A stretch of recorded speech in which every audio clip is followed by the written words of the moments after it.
Welcome to thoughts Cookhouse. இன்னைக்கு வீடியோவில் super and ஹெல்த்தியான சாட் ரெசிபி தாங்க பார்க்க போகிறோம். ரக்டா பேட்டிஸ். ரக்டா அப்படின்னா இந்த பட்டாணியோடைய கிரேவி, பேட்டிஸ் அப்படிங்கிறது நம்ம இங்கே உருளைக்கிழங்கு யூஸ் பண்ண போகிறோம். இது சூப்பரான ஒரு ஹெல்த்தியான ஸ்ட்ரீட் ஃபுட்டுங்க. இதை எப்படி செய்கிறதுன்னு பார்க்கலாம். நான் இங்கே இந்த வெள்ளை பட்டாணி இருக்கு இல்லைங்களா, காஞ்ச பட்டாணி, இது 200 கிராம்ஸ் எடுத்திருக்கேன். இது ஒரு 8 மணி நேரம் ஊற வச்சு எடுத்திருக்கேங்க. ஓவர் நைட் கூட நீங்கள் ஊற வைக்கலாம். இது இல்லை அப்படின்னா நீங்கள் பச்சை பட்டாணி யூஸ் பண்ணி கூட இதை செய்யலாம். பட் ட்ரெடிஷ்னலாக வெள்ளை பட்டாணியில் தான் செய்வாங்க.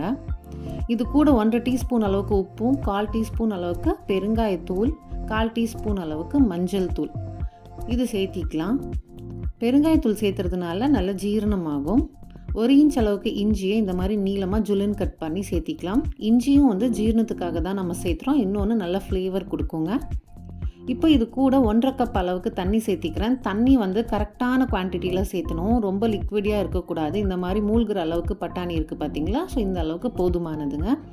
இது நல்ல சாஃப்டாக ப்ராப்பராக குக் ஆகிறதுக்காக 1 டீஸ்பூன் அளவுக்கு ஆயில் சேர்த்திட்டு குக்கரை மூடி விசில் போட்டு நம்ம அடுப்பில் வச்சு ஆன் பண்ணிடலாம். ஒரு விசில் வந்ததுக்கப்புறமா சிம் பண்ணி 5 மினிட்ஸ் குக் பண்ணி எடுத்துக்கலாம்.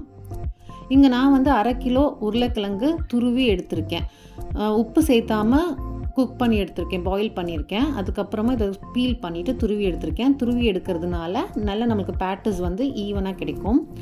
ஒரு க்ரீன் சில்லி சீட்ஸ் ரிமூவ் பண்ணிவிட்டு ஃபைனாக சாப் பண்ணி எடுத்திருக்கேங்க. இது கூட மசாலா பார்த்திங்கன்னா 2 டேபிள் ஸ்பூன் அளவுக்கு கார்ன்ஃப்ளவர் பைண்டிங்காக, 1/2 டீஸ்பூன் சில்லி பவுடரும், 1 டீஸ்பூன் அளவுக்கு உப்பு, 1 டீஸ்பூன் அளவுக்கு சாட் மசாலா, இது எல்லாமே நம்மளுக்கு சீசனிங்காக தான் நம்ம சேர்த்துறோம். ஆப்ஷனலாக நீங்கள் ஆம்ச்சூர் பவுடர், cumin பவுடர் இதெல்லாம் கூட சேர்த்திக்கலாம். இது நல்லா நம்ம மிக்ஸ் பண்ணி எடுத்துக்கலாம். மிக்ஸ் பண்ணதுக்கப்புறமா கைகளில் எண்ணெய் தடவி க்ரீஸ் பண்ணிவிட்டு இது தேவையான அளவுக்கு கொஞ்சமாக இந்த பொட்டேட்டோ மிக்சரை எடுத்து கட்லெட்ஸ் மாதிரி நம்ம ஷேப் பண்ணிக்கலாம். ரொம்ப முக்கியமான விஷயம் பார்த்திங்கன்னா, உருளைக்கிழங்கு செலக்ட் பண்ணும்போது நல்லா மாவு உருளைக்கிழங்காக செலக்ட் பண்ணுவோங்க. அப்போ தான் நல்ல கட்லெட் சூப்பராக வரும். நான் ஒரு மிஸ்டேக் பண்ணிட்டேன். எனக்கு கிடைக்கல அந்த உருளைக்கிழங்கு. ஸோ கொஞ்சம் இந்த வாட்டரியாக அந்த தண்ணி உருளைக்கிழங்குன்னு சொல்லுவாங்களே அந்த மாதிரி செலக்ட் பண்ணிட்டேன். பட் டேஸ்ட்டில் கண்டிப்பாக டிஃபர் ஆகும். நீங்கள் மாவு உருளைக்கிழங்காக பார்த்து செலக்ட் பண்ணி யூஸ் பண்ணுங்கள். இங்கே பேன் சூடு பண்ணி 1/4 கப் அளவுக்கு நெய் சேர்த்திருக்கேன். நெய்யில் தான் ட்ரெடிஷ்னலாக இது ஃப்ரை பண்ணி எடுப்பாங்க. நம்ம ஷாலோ ஃப்ரை தான் பண்ணுறோம். நீங்கள் ஆப்ஷனலாக ஆயில் கூட சேர்த்திக்கலாம். இது உருங்கினதுக்கப்புறம் கொஞ்சம் சூடாகட்டும். சூடானோடனே நம்ம ரெடி பண்ணி வச்சுருக்கிற டிக்கீஸ் எல்லாமே சேர்த்திடலாம். சேர்த்திட்டு ஒரு மீடியம் டு லோ ஃப்ளேமில் வச்சு கரெக்டாக டெம்பரேச்சரை மெயின்டைன் பண்ணி கருக விட்டுறாமல் ஈவனாக நம்ம இது நல்லா ஃப்ரை பண்ணி எடுக்கணும். 2 பக்கமும் திருப்பி போடலாம். மறுபடியும் இன்னொரு டைமும் அகெயின் இந்த பக்கம் திருப்பி போட்டு மறுபடியும் இன்னொரு பக்கம் திருப்பி போட்டு நம்ம கொஞ்சம் டைம் எடுத்து ஃப்ரை பண்ணி எடுத்துக்கலாம். கொஞ்சம் கிறிஸ்பியாக, மேல் லேயர் நல்லா கிறிஸ்பியாகவும் உள்ள சாஃப்டாகவும் வர மாதிரி. ரொம்ப டார்க் ப்ரௌன் வரக்கூடாதுங்க. இந்த மாதிரி ஒரு கோல்டன் ப்ரௌன் தான் வரணும். சூப்பரான நம்மளோட பேட்டிஸ் ரெடி ஆயிடுச்சு. இது மாதிரி மீதமுள்ளதையும் நம்ம எல்லாமே ஷாலோ ஃப்ரை பண்ணி எடுத்துக்கலாங்க. இப்போது நான் பாயில் பண்ணி ஆல்ரெடி வச்சுருந்த பட்டாணி ரெடியாக இருக்குது. இதை அகெயின் அடுப்பு மேலே வச்சு ஆன் பண்ணிவிட்டு மேஷரை வச்சு மேஷ் பண்ண போகிறேன்.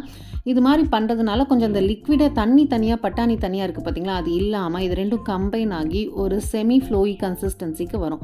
அந்த மாதிரி இருந்தால் தான் நல்லாயிருக்கும். ரொம்ப திக்காக இருக்கக்கூடாது, அதே மாதிரி வாட்டரியாக ரன்னியாகவும் இருக்கக்கூடாதுங்க. இந்த மாதிரி ஒரு டெக்ஸ்சர் இருக்கணும். பாருங்கள், இந்த மாதிரி நம்ம லைட்டாக மேஷ் பண்ணி கொஞ்சம் பட்டாணியை அதோட மிக்ஸ் பண்ணிவிட்டு கொஞ்சம் முழுசாக இருக்கிற மாதிரி பார்த்துக்கலாம். அவ்வளோதான். இப்போ நம்ம கார்னிஷிங்காக என்னென்ன வேணுங்கிறத பார்த்துடலாம்.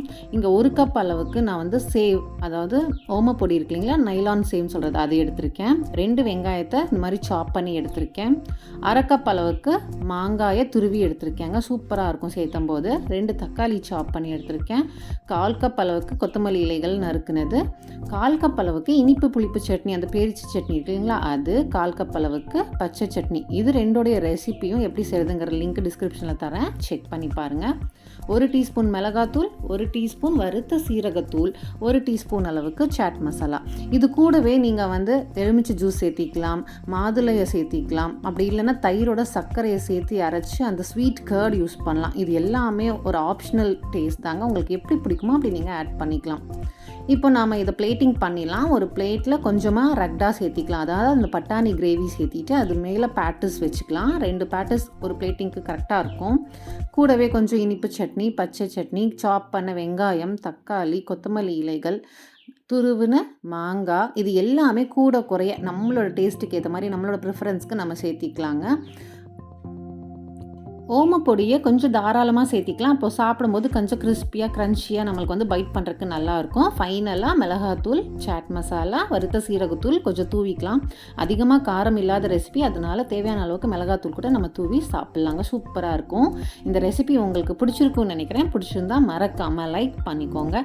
உங்கள் ஃப்ரெண்ட்ஸ் கூடயும் ஷேர் பண்ணுங்கள். சேனலை ஃபர்ஸ்ட் டைம் விசிட் பண்ணுறீங்கன்னா சப்ஸ்கிரைப் பண்ணிக்கோங்க. இன்ஸ்டா பேஜில் எங்களை ஃபாலோ பண்ணவும் மறந்துடாதீங்க.